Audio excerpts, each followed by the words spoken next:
It's a great pleasure to identify myself as a former Speaker of the Parliament of Somaliland and presidential candidate for Somaliland in November 13 elections in Somaliland.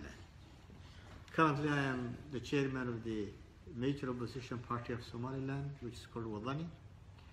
And it is a great honor for me, for Edmund Royal Institute for International Relations to invite me in this opportunity. I also want to thank His Excellency the Chairman of the AU and His Excellency the Deputy Prime Minister and Foreign Minister of Belgium. I have a very different question maybe than security, peace and governance.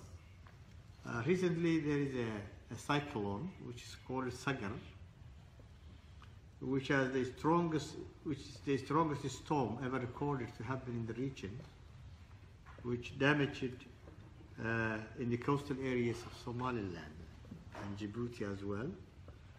So my question is that I will wish to take this opportunity to call for assistance for the people of Somaliland in this regard, which has been hard hit by the cyclone.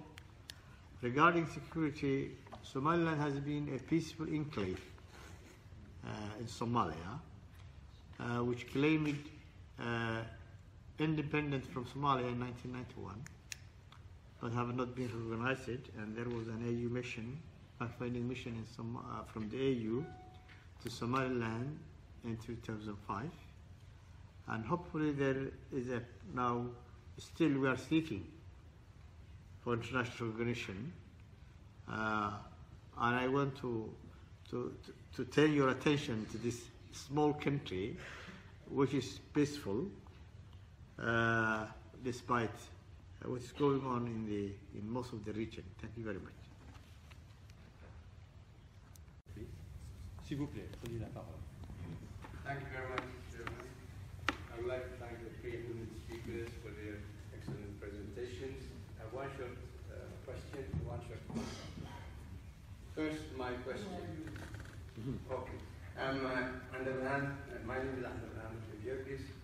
I'm a former ambassador of Eritrea. Can you speak in the mic? Okay. Audible now? Yeah. Yes. My name is Andrew Georgis. I'm a former ambassador of Eritrea.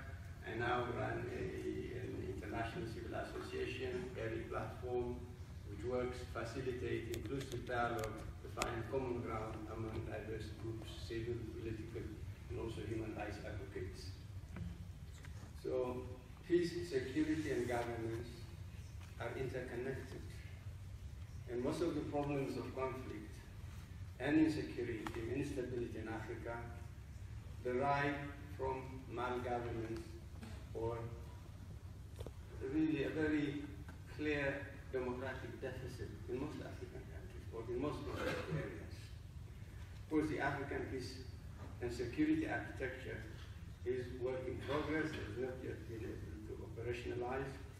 But I think in terms of continuity, viability, and ownership, what measures are in place to provide for self-financing from the AU, either directly from the AU budget or from member state contributions?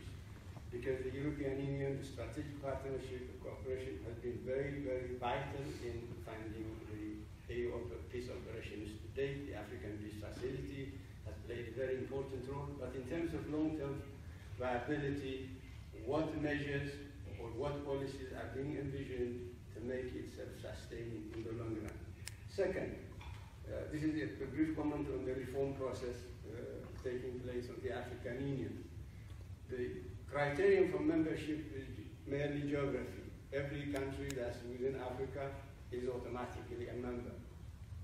And of course, we know the composition of the African Union, the OAU, now the African Union. Wouldn't it be advisable to have membership criteria, such as adherence to the Constitutive Act, commitment to democratic principles, rule of law, and human rights? And I think also a provision for suspension in case of clear violations of these principles. Thank you very much.